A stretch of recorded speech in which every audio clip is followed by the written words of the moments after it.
Related statement है, फिर उसके बाद हमारा आइडिया है, फिर उसके बाद गाइस आज की वीडियो आपके लिए बहुत ज़्यादा इंपॉर्टेंट होने वाली है, क्योंकि आज हम इस वीडियो में डिस्कस करेंगे राइटिंग टास्क 2 की पूरा का पूरा एक तो फॉर्मेट इसका, किस तरह से हम अपने इंट्रोडक्शन लिख सकते हैं, किस तरह से हम आइडियाज़ क्रिएट कर सकते हैं। ओके, तो ये इस पूरी प्लेलिस्ट का 9th लेक्चर है जिसमें हम डिस्कस करेंगे राइटिंग टास्क 2 के एस्से के बारे में। और इससे पहले मैं सभी वोकेबलरी की पीडीएफ आपको प्रोवाइड कर चुका हूं, तो अगर आपने वो लेक्चर्स अब तक नहीं देखे हैं और मिस कर चुके हो तो पहले उनको कंप्लीट करके आइए इस लेक्चर पे, क्योंकि इस लेक्चर में हम उन्हीं वोकेबलरीज का यूज़ करेंगे, उन्हीं सेंटेंस स्ट्रक्चरों का यूज़ करेंगे जो हम पहले डिस्कस कर चुके हैं। और इस वीडियो में मैं आपको उन सेंटेंस स्ट्रक्चरों को डिस्कस नहीं कराऊंगा। गाइस, वीडियो शुरू करने से पहले मैं आपको यहाँ एक ऑफर शेयर करना चाहता हूँ आपके साथ। As you know, Unacademy offers a lot of courses for the IELTS aspirants. So the offer is unlock 20। इस ऑफर में आपको 20% ऑफ मिलने वाला है हर एक सब्सक्रिप्शन के ऊपर, अगर आप कोड यूज करते हो given by the pro learning, like pro7 is the code.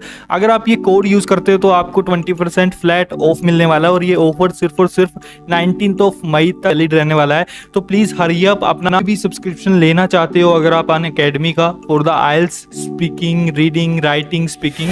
As you know, they are offering a lot of courses, like if you want to do the practice for the IELTS, you can join it. You will get the free mock test for the different modules, and अगर आप किसी भी एक module में भी problems face कर रहे हो तो आप उसके अकॉर्डिंग आप अपना सब्सक्रिप्शन ले सकते हो। लाइक अगर आप ग्रामर में ज़्यादा डिफिकल्टीज फेस कर रहे हो आइल्स ग्रामर में, तो उसका एक डिफरेंट कोर्स आप ज्वाइन कर सकते हो। अगर आप वीकेंड पर ज्वाइन करना चाहते हो, वीकेंड के डिफरेंट बैचेज हैं, आप उनको ज्वाइन कर सकते हो। सो आप एक बार जाकर देख सकते हो, और वहां पर बहुत से आपको बेनिफिशियल बैचेज मिल सकते हैं, और जो भी सब्सक्रिप्शन लोगे वहां 20% ऑफ मिलेगा ही मिलेगा। इसके अलावा you will also get in touch with your trainer while live classes, and you can clear your all the doubts regarding IELTS. और जो भी अपना सब्सक्रिप्शन आप लो, आप अप्लाई करना मत भूलिएगा। pro7 is your code given by the pro learning. Let's do it. उनका यूज़ कराऊंगा।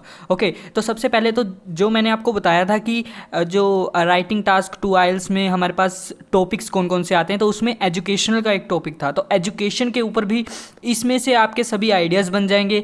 एजुकेशन, स्टूडेंट एंड टीचर के ऊपर कैसे कैसे वोकेबलरी आप देख सकते हो, हम वो देखेंगे। उसके बाद कैसे कैसे आइडियाज़ आप बना सकते हो, हम वो देखेंगे। एग्जाम्पल किस तरह से दे सकते हो, हम वो भी देखेंगे। तो टाइम वेस्ट करें, हम अपनी वीडियो पे चलते हैं। तो ये पूरा कंटेंट जो मैंने आपके लिए रेडी किया है, इस पूरे कंटेंट में एक नॉर्मली बच्चा किस तरह से लिखता है वो दिखाया है, और उसके बाद आप किस तरह से लिख सकते हो फॉर 5.5 to 9। एक बार रीड भी कर सकते हो, इसकी पीडीएफ मैं डिस्क्रिप्शन बॉक्स में दे दूंगा, लेकिन ये वीडियो में मैं आपको बताऊंगा कि किस तरह से आप अपने सेंटेंस स्ट्रक्चरों को यूज़ कर सकते हैं। तो चलिए शुरू करते हैं हम इस वीडियो के साथ। तो सबसे पहले तो मैंने क्वेश्चन चेका है कि some people believe that educational success depends on good teachers while other believe that students attitude are important, discuss both view। तो इस तरह का ऐसे आपके पास जब भी आए, लाइक डिस्कस बोथ व्यू, ये हमारे पास एक क्वेश्चन हो गया। तो डिस्कस बोथ व्यू से रिलेटेड आपके पास कोई भी क्वेश्चन आए, या फिर उसके साथ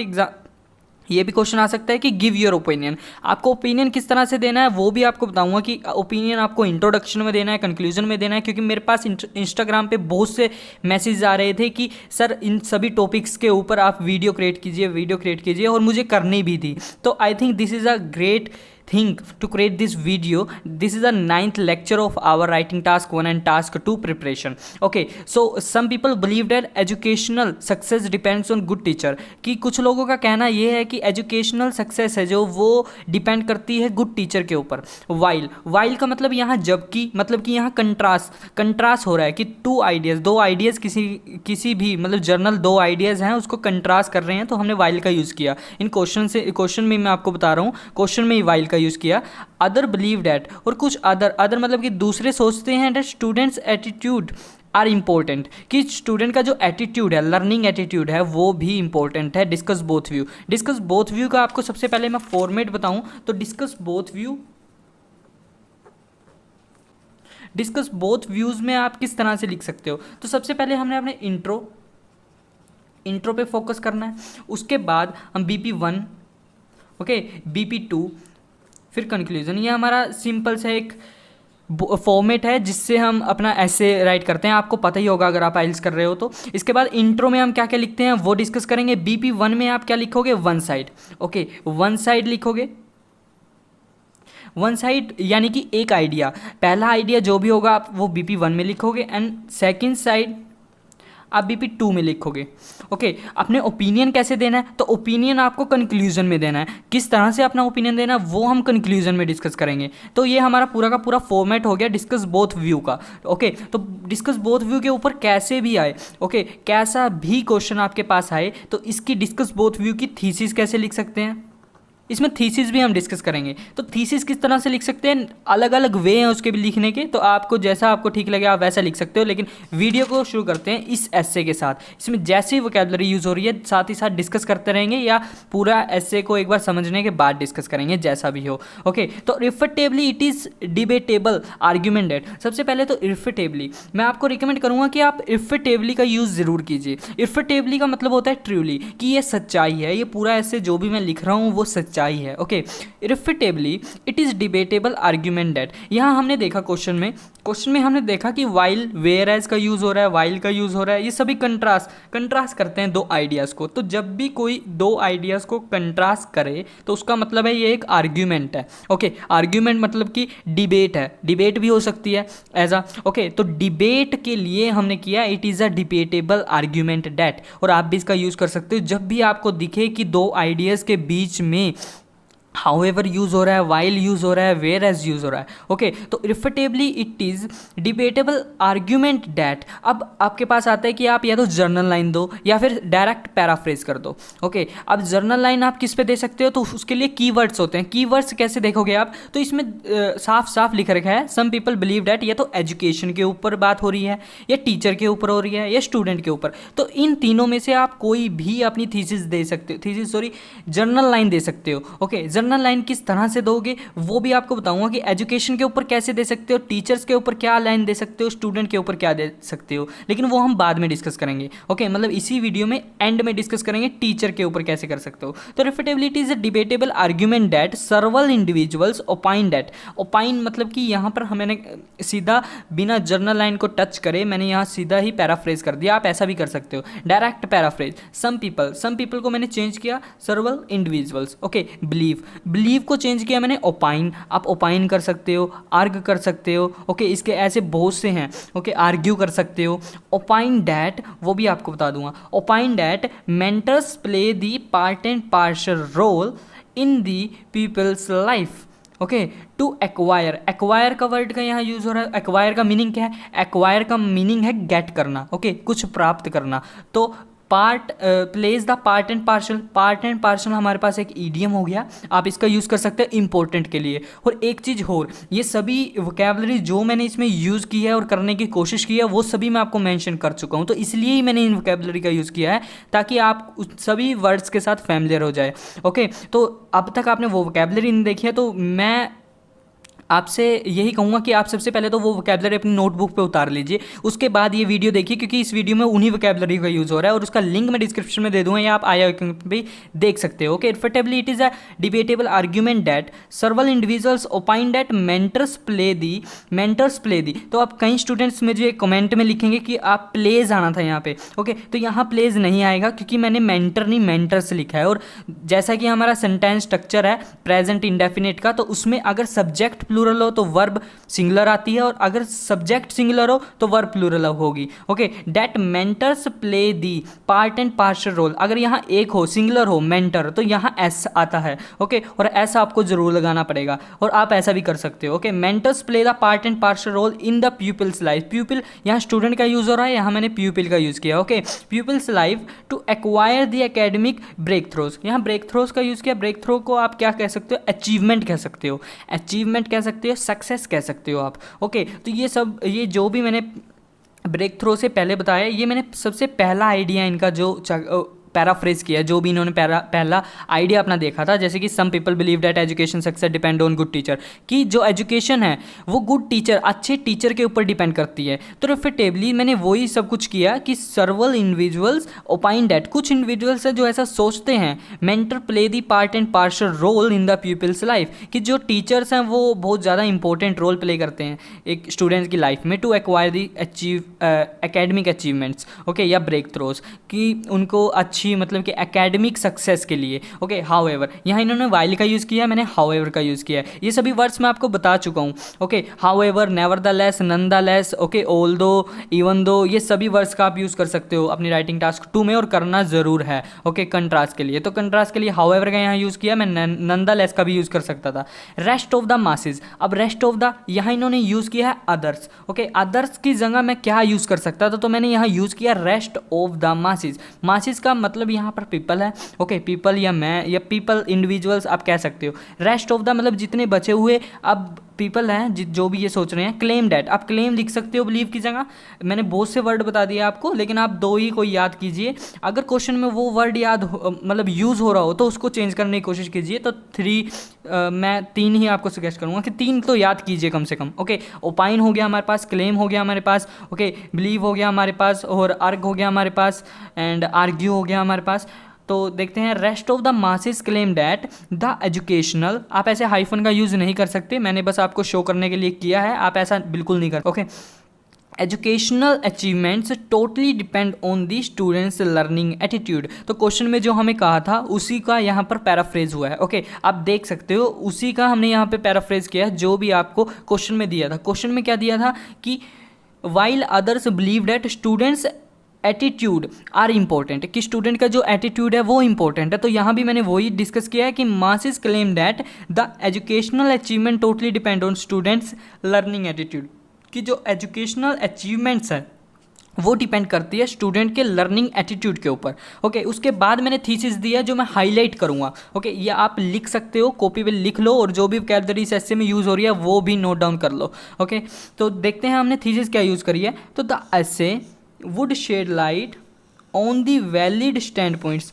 स्टैंड पॉइंट्स भी आप एक साथ लिखोगे, यहाँ हाइफन का यूज़ नहीं कर सकते। Okay, standpoints in the subsequent paragraph. Okay, ये हमने थीसिस का यूज़ किया। The essay would shed light on the valid standpoints in the subsequent paragraphs, आप इस तरह से थीसिस का यूज़ कर सकते हो। अब इसका मतलब भी समझा देता हूँ। द एसे, ये जो भी एसे है, वुड शेड लाइट, वो करेगा। ओके, करेगा, वुड मतलब करेगा, shed light on the valid standpoints, कि इसके जो वैलिड पॉइंट्स हैं, जो वैलिड आइडियाज़ हैं, हमने जो मतलब क्रिएट करेंगे, जनरेट करेंगे, या फिर valid standpoints in the subsequent paragraphs, आने वाले पैराग्राफ्स में। अब सब्सिक्वेंट की जगह आप अपकमिंग लिख सकते थे। ओके, कंसिक्वेंट लिख सकते थे। वैलिड स्टैंड पॉइंट्स की जगह आप नोशन लिख सकते थे, रूब्रिक लिख सकते थे। तो इन सबको मैं डिस्कस कर चुका हूँ। अगर अब तक आपने वो वीडियो नहीं देखी है तो प्लीज़ वो वीडियो जाके देखिए और फिर इस वीडियो पे आना, क्योंकि इस वीडियो में मैं ऐसे ही वर्ड्स का यूज़ करूँगा जो पहले मैं डिस्कस कर चुका हूँ। ओके, तो आगे चलते हैं। आगे हमने बीपी पे चलते हैं और बीपी पे देखते हैं आइडिया किस तरह से क्रिएट कर सकते हैं।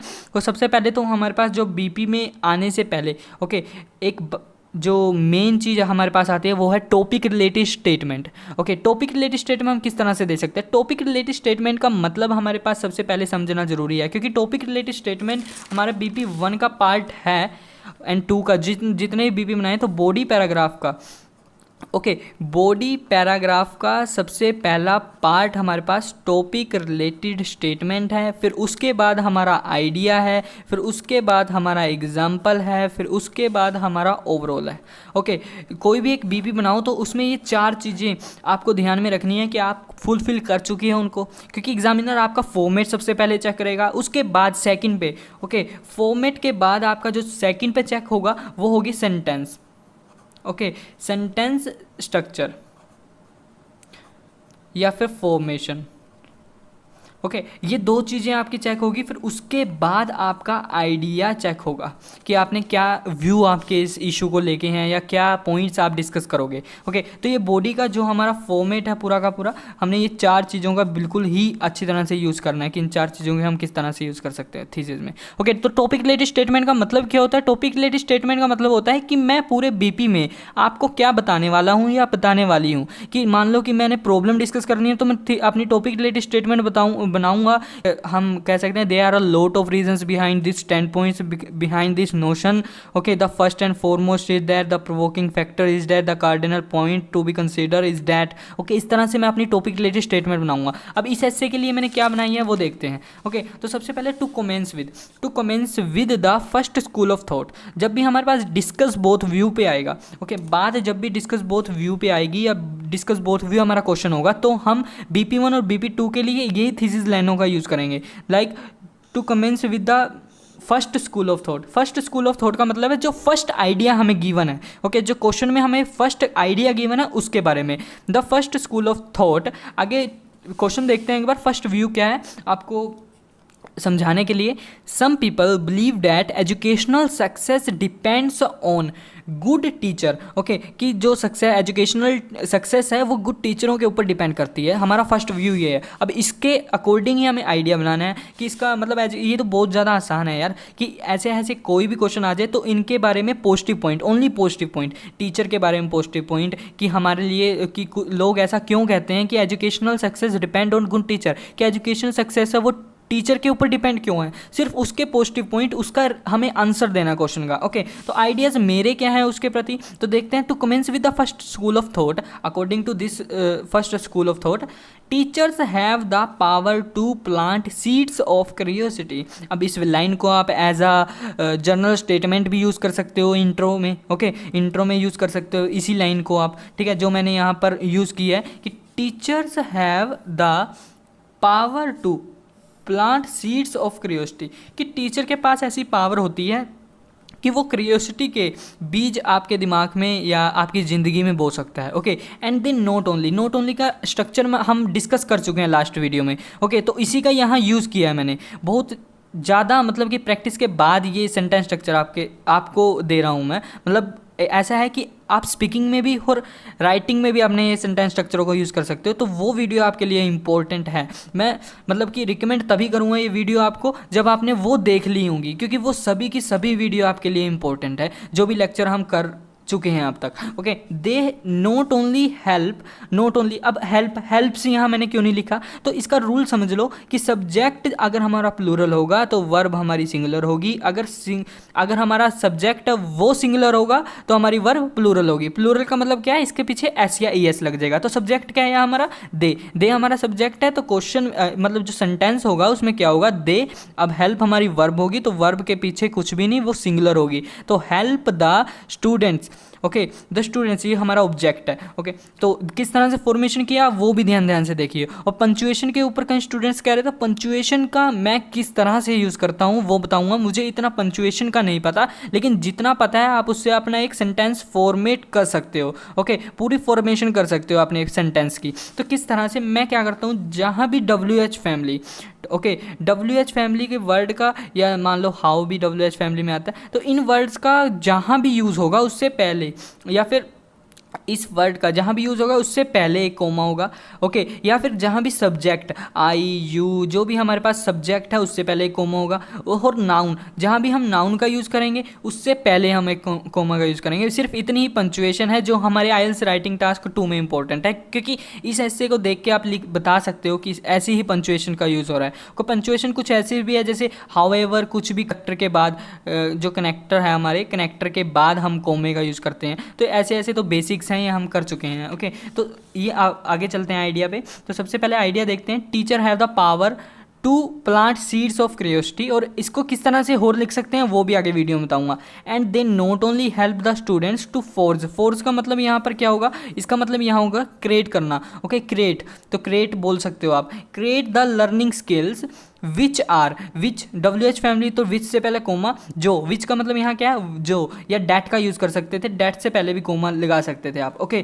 Force the learning skills that are, या फिर these are, those are, which are essential for students to learn in the elementary stage, जो बच्चों के लिए इंपॉर्टेंट है, ओके, उनकी एलिमेंट्री स्टेज पे लर्न करना, ओके। तो इनफ है कि लर्निंग स्किल मैंने बोला। तो कई स्टूडेंट्स क्या करते हैं, मेनली तो स्टूडेंट्स मान लो कि 70% स्टूडेंट्स क्या करते हैं कि वो एक आइडिया छोड़ देते हैं, फिर उसको एक्सप्लेन नहीं करते। लेकिन एक्सप्लेन करना हमारे लिए ज़रूरी है, क्योंकि एक्सप्लेन के बाद ही आप समझ सकते हो कि इसने ये वर्ड मैंने क्यों यूज़ किया। अब जैसे कि मैंने कहा कि not only help the students to create the learning skill कैसे, कौन सी learning skills, which are essential for student to learn in the elementary stage पर कुछ स्किल ऐसी होती हैं जो लर्न करना बहुत ज़्यादा ज़रूरी होता है हमारे लिए। जैसे कि एलिमेंट्री स्टेज पर आप कह सकते हो कि कि बोलना, ओके बोलना भी हमें टीचर से ही, मैनर्स, ओके इस but also not only but also aware the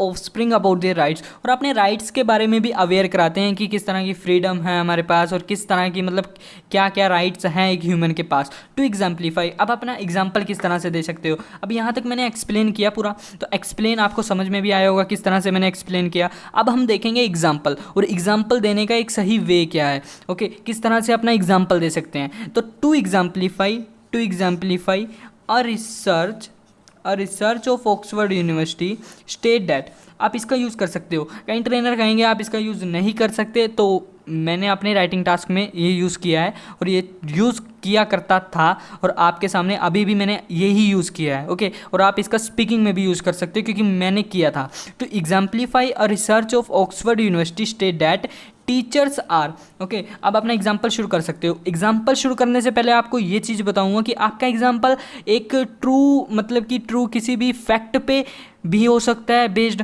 okay, या फिर एक मतलब कि झूठ भी हो सकता है। हम एग्जाम्पल्स में ज़्यादातर झूठ ही बोलते हैं क्योंकि हमें ये सब पढ़ा नहीं होता। अब ऑक्सफोर्ड यूनिवर्सिटी स्टेट करते हैं, तो मैंने तो ऑक्सफोर्ड यूनिवर्सिटी की बुक तक नहीं पढ़ी आज, तो मुझे कैसे पता होगा कि ऑक्सफोर्ड यूनिवर्सिटी मतलब क्या मतलब स्टेट करती है या नहीं। तो ये सब कुछ मतलब अपने एक थॉट हैं कि अपने सेंटेंस फॉर्मेशन किस तरह से बना सकते हैं। तो to exemplify research of Oxford University state that teachers use the various type of better manners, okay manners to aid मतलब हेल्प स्टूडेंट्स। ये बात ट्रू है, ओके ये बात सच है कि टीचर हैं वो, आपको पता होगा कि टीचर डिफरेंट मेथड्स का यूज़ करते हैं अपने स्टूडेंट को पढ़ाने के लिए, ओके। एंड ऑल्सो मतलब कि आगे और भी कुछ है। तो आप इस तरह से दो किसी भी आइडियाज़ को लिंक कर सकते हो एक दूसरे के साथ, एंड ऑल्सो के साथ, ओके। एंड ऑल्सो के अलावा मोर ओवर के साथ मैंने यहाँ यूज़ नहीं किया, फर्दर मोर के साथ आप यूज़ कर सकते हो, ओके।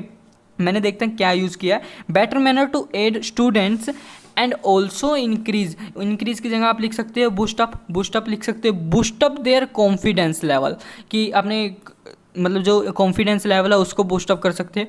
ओइंग टू डैट, जिसके कारण दे create a passion among them, जिसके कारण ओइंग टू देम डैट का यूज़ कर सकते हो, ओइंग टू विच का यूज़ कर सकते हो, ड्यू टू डैट का यूज़ कर सकते हो, ड्यू टू विच का यूज़ कर सकते हो। ये सभी वर्ड्स जो बता रहा हूँ वो सभी अपने आइडियाज़ को एक्सप्रेस करने के लिए है। तो ओइंग टू का यूज़ क्यों किया मैंने, जिसके कारण, ओके कि मैंने अब एक बार बता दिया, मैंने अपना आइडिया बता दिया कि करता क्या है, फिर उसके बाद मैंने बताया कि क्यों करता है, ओके। पहले मैंने बताया कि करता क्या है, उसके बाद मैंने बताया क्यों करता है, ओके। तो ये हमारा सिर्फ और सिर्फ रीज़न होता है, ओके। एक्सप्लेनेशन यही होती है हमारी, और एक्सप्लेनेशन देख कैसे सकते हैं, ओइंग टू के साथ, ड्यू टू के साथ, बिकॉज ऑफ के साथ, ये सभी हमारे एक्सप्लेनेशन देने के लिए होता है, okay. Owing to that they create a passion among them, जिसके कारण वो अपने अंदर एक पैशन क्रिएट कर लेता है, ओके। अपने अंदर पैशन क्रिएट कर लेते हैं। कॉन्फिडेंस लेवल इंक्रीज जैसे होता है बच्चे का, वो अपने अंदर एक कॉन्फिडेंस मतलब कि एक पैशन क्रिएट कर लेते हैं as a learning attitude, okay. आप कह सकते हो नेवर द लेस, यहाँ मैंने कंट्रास्ट कर दिया नेवर द लेस मतलब कि मैंने पहले अपना पहला आइडिया चखा कि some people believe that educational success depend on good teacher, ये मैंने पूरा का पूरा फुलफिल किया। आप खुद भी देख सकते हो कि मैंने किस तरह से फुलफिल किया। तो उसके बाद अब मैंने वाइल को देखा, ओह वाइल का यूज़ हो रहा है मतलब कि कंट्रास्ट हो रहा है, तो कंट्रास्ट के लिए मैंने भी यहाँ कंट्रास्ट वर्ड का यूज़ किया जो हमारा है नेवर द लेस। अब मैं सेकंड आइडिया चखूँगा, फिर उसका सोल्यूशन देखूंगा, सोल्यूशन नहीं आप कह सकते, मैं उसी के ऊपर अपने आइडियाज़ देखूंगा कि वो उसने बात क्या की है। जैसे कि others believe that students attitude are important, कि दूसरे कह रहे हैं कि स्टूडेंट का एटीट्यूड इंपॉर्टेंट है। अब मैं सोचूंगा कि स्टूडेंट का एटीट्यूड किस तरह से इंपॉर्टेंट है, ओके। तो मैं अपने BP2 में भी ये लिखूंगा कि स्टूडेंट का एटीट्यूड किस तरह से इंपॉर्टेंट है, और BP2 में देखते हैं तो स्टूडेंट का एटीट्यूड किस तरह से इंपॉर्टेंट है। तो nevertheless according to second school of thought, okay. वहाँ हमने क्या यूज़ किया था BP1 में, फर्स्ट स्कूल ऑफ थॉट। तो यहाँ हम क्या यूज़ कर सकते हैं, इसको भी हाईलाइट कर देते हैं ताकि आप लिख सको बाद में, okay. Nevertheless according to the second school of thought, और आप इसी लाइन का टॉपिक रिलेटेड स्टेटमेंट का यूज़ कर सकते हो for your task to discuss both view के क्वेश्चन में, ओके। अब हम देखते हैं कि स्टूडेंट का एटीट्यूड क्यों इंपॉर्टेंट है।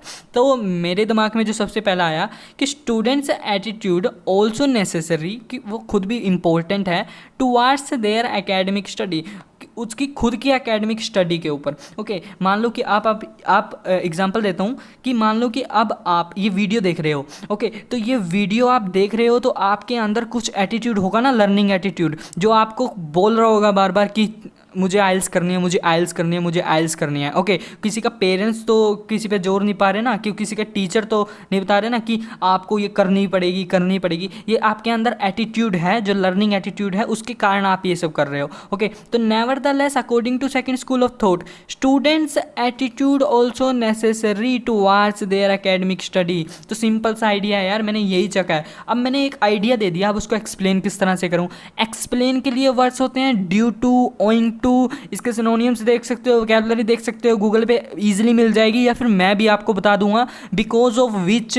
ओके, किसके कारण। अब इसका एक्सप्लेन तो करना है ना कि किस तरह से स्टूडेंट का एटीट्यूड इंपॉर्टेंट है उसकी एकेडमिक स्टडी को लेकर। तो ड्यू टू विच, इसके कारण they can do hard work and try to get the high score in their examination. इसी के एटीट्यूड के कारण ही वो हार्ड वर्क करता है। Okay, and try to get the high score in their examination, अपनी एग्जामिनेशन में ज़्यादा स्कोर करने की भी कोशिश करता है, and give their 100% you can say. For example, इसमें मैंने एग्जाम्पल का वे चेंज किया है। अब वो एग्जाम्पल का वे आप ज़रूर देखना, हम दो ही एग्जाम्पल देंगे। ओके, हम दो तरह के ही एग्जाम्पल देंगे अपने राइटिंग टास्क मतलब 2 में, BP1 में, BP2 में। अगर आप 3 BP बनाते हो तो 3 भी कर सकते हो या फिर 2 भी कर सकते हो, वो आपके ऊपर डिपेंड करता है। ओके, तो यहाँ एग्जाम्पल किस तरह से दिया हमने, यहाँ दिया for example according to this survey.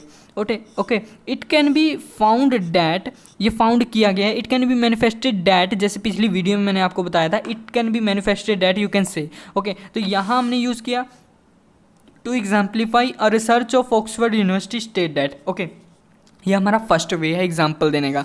Second वे में क्या किया हमने, for example according to a survey it can be founded that. अब हमें क्या पता कि एक सर्वे हुआ भी हो या ना भी हुआ हो, तो हमारा एग्जाम्पल पूरा का पूरा झूठ भी हो सकता है, सच भी हो सकता है। वो आपके ऊपर डिपेंड है, आप क्या किस तरह से फॉर्मेट करते हो। ओके, वो फॉर्मेशन के ऊपर आपका डिपेंड है कि the learning attitude help, aid भी कह सकते हो, help them to become independent. किसी बच्चे के अंदर लर्निंग एटीट्यूड होगा तो वो उसको हेल्प करेगा बिकम इंडिपेंड, उसको इंडिपेंड बनाने के लिए। Okay, and confer and give the ability, और उसको कुछ एबिलिटीज़ देगा। एबिलिटी क्या होता है, एबल टू, कैन भी हम कह सकते हैं able to. Okay, confer the ability, give the ability, या गिव देम एबिलिटी, देम भी लिख सकते हो, उनको देगा ना, तो give them ability to think themselves. Okay, अपने आप सोचने की एबिलिटी भी देगा। Okay, learning attitude. तो इसके लिए मुझे नहीं लगता आपको कोई लर्निंग एटीट्यूड की किताब पढ़ने की ज़रूरत है, या लर्निंग एटीट्यूड के ऊपर आर्टिकल्स पढ़ने की ज़रूरत है, किसी का सैम्पल आंसर्स देखने की ज़रूरत है। इसके ऊपर ऑटोमेटिकली आपको आइडियाज़ आने बहुत ज़्यादा ज़रूरी हैं, क्योंकि आप आइल्स के एग्ज़ाम में, राइटिंग एग्ज़ाम में आप इस तरह से ही सोचोगे। ओके, और इस तरह से ही आपको करना पड़ेगा। तो ये हमारा स्टूडेंट एजुकेशन और टीचर के ऊपर है। ओके, और ऐसी बहुत से मतलब कि आगे इन फ्यूचर बहुत सी वीडियो में लेके आऊँगा आपके लिए, ताकि आपके सभी के सभी जो भी आइडियाज़ हैं वो स्ट्रॉन्ग हो जाएँ। ओके, और शेयर ज़्यादा से ज़्यादा करना, क्योंकि अब भी मुझे लगता है कि यूट्यूब पे ऐसा कंटेंट अभी तक नहीं है, और कहीं अगर ये देखने के बाद कुछ क्रिएट कर दें तो वो अलग बात है, लेकिन अब तक नहीं है। और बहुत से स्टूडेंट ऐसे हैं जो बहुत सी प्रॉब्लम्स फेस कर रहे हैं, तो होप सो उनकी प्रॉब्लम सोल्व हो। इस वीडियो का मोटिव बिल्कुल यही है। ओके, तो attitude aid them to become independent, एक तो इंडिपेंडेंट बनाएगा, and confer them ability to think themselves, और खुद सोचने, एंड अबाउट देयर राइट्स, खुद के राइट्स के बारे में। अब मैंने नेक्स्ट अपना पॉइंट देना है, मेरे पास यहाँ एक और पॉइंट है तो मैं देना चाहता हूँ, तो मैं किस तरह से दे सकता हूँ। तो अनदर कार्डिनल, कार्डिनल का मतलब हमारे पास है गुड, ओके, या important. Another cardinal factor is, क्या है, is area of interest. Area of interest मेरे माइंड में आया कि एरिया ऑफ इंटरेस्ट भी एक है जो मतलब कि हमारा लर्निंग एटीट्यूड क्रिएट करता है। अगर आपका आइल्स में इंग्लिश में एरिया ऑफ इंटरेस्ट है तभी आप ये कर रहे हो। ओके, तो एरिया ऑफ इंटरेस्ट भी हमारा बहुत ज़्यादा ज़रूरी है कि area of interest, it also important to create the learning skill. Learning skill के लिए एरिया ऑफ इंटरेस्ट, जब तक हमें एक चीज़ में इंटरेस्ट नहीं होगा तब तक वो हम ईजिली नहीं कर पाएंगे। ओके, ड्यू टू विच, जिसके कारण दे कैन डू, ये due to which owing to that, मैं इन सब वर्ड का यूज़ इसलिए कर रहा हूँ। अब मतलब कि बेसिक से शुरू कर रहा हूँ कि ये सब मैं करा चुका हूँ अभी नहीं, इसके अलावा भी हम बहुत से वर्ड यूज़ कर सकते हैं। जब आप एडवांस तक पहुँच जाओगे तो ऐसे ऐसे वर्ड भी आपको यूज़ कराऊंगा, फिर हमारी पूरी प्रिपरेशन की तैयारी मतलब कि 100% हो जाएगी। ओके, तो अभी के लिए आपने ऐसे में इनको यूज़ कर सकते हो। Due to which they can do, और ऐसा ऐसे लिखने पर भी आपके 6 बैंड मोर देन 6 तो गारंटीड है। मैं आपको 7 और 8 की बात कर रहा था। Okay, due to which they can do study with the powerful stamina. Okay, इसके कारण वो अपनी मतलब कि स्टडी कर सकते हैं विद पावरफुल स्टेमिना के साथ। किसके साथ? एयर ऑफ इंटरेस्ट के कारण। आपने देखा होगा कि किसी भी चीज़ में अगर हमें इंटरेस्ट हो जाता है तो हम उस काम को पूरा करते हैं। पूरा मतलब मीन्स कि जब तक वो काम नहीं होता मतलब हमारा मन ही नहीं लगता। तो एरिया इंटरेस्ट का यही हमारे पास फ़ायदा है। ओके, और एरिया इंटरेस्ट ये सिर्फ एक पॉइंट है। ओके, तो आप इसको इस तरह से भी लिख सकते हो। और मैंने जितना भी मतलब कि एक ही आइडिया डिस्कस करने की कोशिश की है, लेकिन दूसरा आइडिया अगर मेरे पास है तो मैं दूसरा भी कर सकता हूँ। आगे आगे बताऊँगा कि आप पूरा बीपी बना सकते हो अपने एक ही आइडिया के थ्रू। तो ये भी आपके लिए इंपॉर्टेंट है कि अपना नेक्स्ट कैसे देख सकते हो आइडिया को। नेक्स्ट एसेज में वैसे देखेंगे और किस तरह से हम देख सकते हैं कि another cardinal factor is. Okay, इस तरह से मैं हाईलाइट कर देता हूँ ताकि आप इजीली लिख सके उसको। तो आगे चलते हैं, आगे देखते हैं। और सबसे पहले तो कंक्लूजन किस तरह से देंगे। तो कंक्लूजन के लिए यार डिफरेंट कनेक्टर्स का यूज़ करते हैं स्टूडेंट्स। तो मैं आपको यहाँ एक ही कनेक्टर्स बताऊँगा, मतलब कनेक्टर बताऊँगा, और आप उसी कनेक्टर का यूज़ अपने राइटिंग टास्क 2 में कंक्लूजन में कर सकते हो। और कनेक्टर का नाम क्या मतलब कि इन दी फाइनल रिकॉर्डिंग का मतलब है इस लास्ट रिकॉर्डिंग मतलब कि कहना। ओके, कहना कुछ। Okay, I tend to reiterate that. Reiterate मतलब कि जाहिर करना। ओके, हिंदी मतलब कि आप समझ सकते हो। I tend to reiterate that everything has its own significance, nothing can not be ignore. ये लाइन आप अपने किसी भी ऐसे की कंक्लूजन में लिख सकते हो। और ये लाइन बहुत ज़्यादा मतलब कि पावरफुल, इंपॉर्टेंट, कुछ मर्जी लगा लो, ये बहुत ज़्यादा ज़रूरी है आपके लिए यूज़ करना। अब देख सकते हो खुद ही कॉम्प्लेक्स लाइन है यार। Everything has its own significance, हर चीज़ की खुद की एक सिग्निफिकेंस है। Nothing can not be ignore, जिसे हम इग्नोर नहीं कर सकते। ऑल्दो, यहाँ ऑल्दो का यूज़ किया है। ऑल्दो का स्ट्रक्चर मैं पहले बता चुका हूँ आपको। तो ऑल्दो का स्ट्रक्चर किस तरह से यूज़ करेंगे। ऑल्दो, हालांकि teachers have the power to appears the seeds of curiosity. हमने इससे पहले किस लाइन का यूज़ किया? हमने लाइन का यूज़ किया अपने, इसी पे आते हैं। और इसमें हमने यूज़ किया कि teachers have the powerful teacher have the power to plant seeds of curiosity. और यहाँ हमने प्लांट को ही चेंज किया सिंपली। ओके, तो आप इस तरह से भी इसको लिख सकते हो कि although teachers have the power to appears the seeds of curiosity. Okay, next इसका मतलब होता है फिर भी, मतलब ऑल्दो मतलब कंट्रास्ट। ओके, ऑल्दो येट भी यूज़ कर सकते हो। Although teachers have the power of bears the seeds of curiosity, फिर भी आउटलुक ऑफ द ऑफस्प्रिंग, कि किसी भी स्टूडेंट की एक outlook toward their work, toward there study, किसी के भी टुवार्ड्स हो सकती है आउटलुक नज़रिया। Okay, outlook of the offspring also make them intelligent, ये भी उसको इंटेलिजेंट बनाता है। ओके, तो मैंने क्या किया यहाँ अपना ओपिनियन भी दे दिया। ओपिनियन है ना ये मेरा, कि मैंने अपना ओपिनियन दे दिया। I tend to reiterate that. अगर आप सोच रहे हो कि मैं आई का यूज़ नहीं कर सकता, ये चीज़ और आप नहीं कर सकते। वैसे आपने उसमें ऐसे में आप आई का, वी का, यू का, मी का, माई का, इन सब का यूज़ आप अपने ऐसे में नहीं कर सकते। लेकिन आप फिर भी सोच रहे हो यहाँ मैंने आई का यूज़ किया। ये आई का यूज़ मैंने इसलिए किया क्योंकि ये हमारा ओपिनियन ऐसे था। ओके, ओपिनियन के लिए। अगर आपको ओपिनियन ऐसे ना हो और आपने आई का यूज़ नहीं करना हो तो आप इसकी जगह क्या कर सकते हो? दिस ऐसे। ओके, दिस ऐसे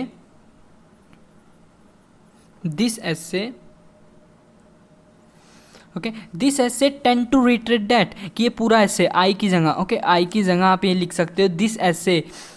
Okay, tend to reiterate that everything has its own significance, nothing cannot be ignored, although teacher have the seeds of curiosity, outlook of the offspring also make them intelligent. Okay, तो इस तरह से आप अपने ऐसे को use कर सकते हो। होप सो आपको वीडियो अच्छी लगी होगी और ऐसी ऐसी वीडियो मतलब वैल्यूएबल वीडियो मैं आपके लिए लेके आता रहूँगा। हर चैनल पे आए हो तो आप इसको सब्सक्राइब करके ज़रूर जाइए, क्योंकि इस पूरी वीडियो ऐसी ऐसी वीडियो मतलब कि मैं आपके लिए हर एक दिन लेके आता रहूँगा। और ऐसे ऐसे पूरे टॉपिक हमने सबसे पहले डिस्कस करना है, स्टूडेंट एजुकेशन और टीचर से रिलेटेड हम कर चुके हैं। इसके बाद आप देख सकते हो आर्ट का टॉपिक करना है हमें। जो भी टॉपिक्स मैंने आपको बताए थे कि इन्हीं टॉपिक्स के ऊपर हमारा जो ऐसे है वो आता है, तो हमने सबसे पहले वो सभी टॉपिक्स को क्लियर करना है और राइटिंग टास्क 1 और 2 की पूरी प्रिपरेशन को फिनिश कर देना है इन्हीं 30 या 20 दिनों में। क्योंकि कई स्टूडेंट्स ऐसे हैं जिनका 19th को एग्ज़ाम है, तो 19th के एग्ज़ाम को देखते हुए मैं इतनी मतलब कि स्पीड में आपके लिए काम कर रहा हूँ। तो वीडियो को लाइक ज़रूर करना और नेक्स्ट वीडियो मैं तभी अपलोड करूँगा जब इस वीडियो पे 1K से 2K के बीच में लाइक हो जाएंगे। ओके, उसी टाइम मैं अपनी सेकेंड वीडियो जो रेडी है ओके वो अपलोड कर दूंगा चैनल पे। ओके, तो कमेंट करके ज़रूर बताना नेक्स्ट कौन से टॉपिक पे वीडियो होनी चाहिए। Thank you guys.